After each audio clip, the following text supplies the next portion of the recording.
This is WYMT Mountain Sports, your home for the Kentucky Wildcats and local high school sports. The pursuit of perfection for the Kentucky Wildcats abruptly came to an end Saturday night in the Final Four against Wisconsin. But through the 38 straight wins and even in the loss, the Cats seemed to put each other first. All through this season, the Wildcats would refer to each other as brothers. They were not only trying to win a title for themselves, but win it for each other. Now that they won't be remembered as perfect, they'd like to be remembered as brothers, and Coach Cal agrees. Can't take away. I know everybody's going to say, this season is historic. You know, I just can't believe anybody's going to do what these kids just did to get to this point, unblemished, with the schedule they played, and then how they did it. Just being around a bunch of unbelievable guys, and the way we all came together is like brothers. You know, we'll never be on the same team again like this, so I mean that's gonna set in. You know, we got a month of school left with each other, and that's it.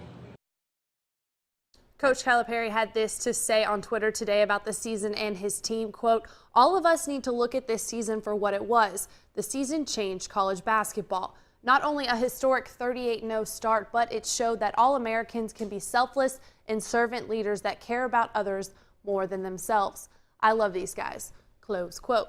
Well, speaking of Coach Cal, he has reportedly been elected into the Naismith Memorial Basketball Hall of Fame, becoming just the 7th active college basketball coach to be elected. The official announcement will be made Monday morning in Indianapolis. But earlier this morning, Coach Cal was named the Naismith Coach of the Year at a ceremony in Indy. It's the 3rd time in his career he's received the honor, but first at Kentucky. He's the first coach in the history of the award to have won the honor at 3 different programs. Well, let me thank the Atlanta tip-off and the voters, and it's an honor. I can remember back to the UMass days when they honored me this way, and it was just such a thrill. Barry and I, you know, we had a disappointing game. I'm still hurting a little bit.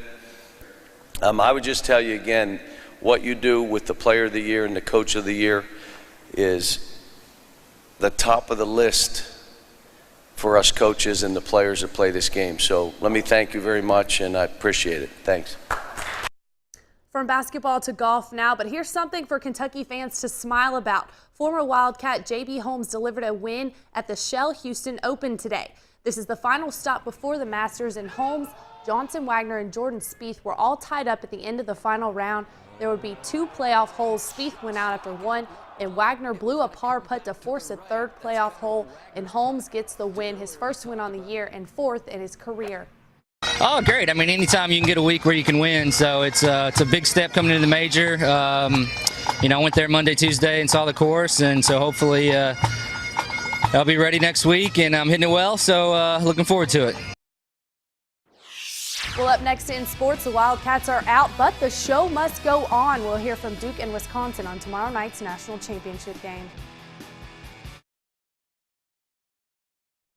The #1 overall seed Kentucky is out. Wisconsin and Duke are in. The national championship game is set. The Wisconsin Badgers have gone through Coastal Carolina, Oregon, North Carolina, Arizona, and after last night, Kentucky to reach the title game. Wisconsin is making their first national championship appearance since 1941 when they won it all. Head coach Bo Ryan has been with Wisconsin since 2001 and loves seeing the excitement surrounding the Badger program.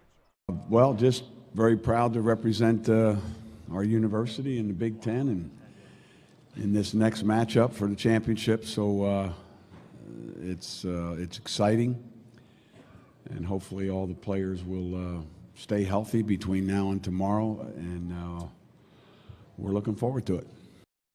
Now, while the Badgers haven't been on this stage since 1941, Duke, their opponent, is all too familiar with it. The Blue Devils won it all in 2010, which just so happened to also be in Indianapolis, the place of this year's national championship game.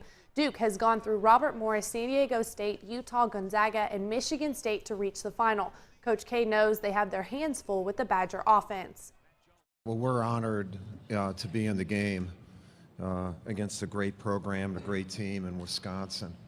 You know, Bo, for especially these last 2 years, has put together a championship level team, and they'll be extremely difficult to beat tomorrow night.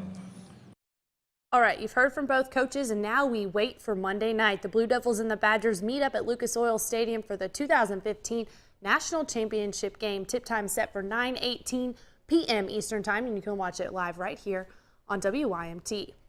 Well, the caliber of head basketball coaches in the SEC continues to increase. Former NBA Coach of the Year Avery Johnson has agreed in principle to become the next coach at Alabama. Johnson is replacing Anthony Grant. Johnson played 16 seasons in the NBA and spent 8 seasons as an NBA head coach. He has never coached a game in college. And finally, if March Madness has you down, help is on the way. Baseball season is upon us. The Cincinnati Reds open up their season tomorrow at home at Great American Ballpark against fellow National League Central opponent Pittsburgh. First pitch between the Pirates and the Reds is set for 4:10 p.m. And Matthew, that is sports. Take me out to the ball game. Thanks, Lauren. We'll be right back.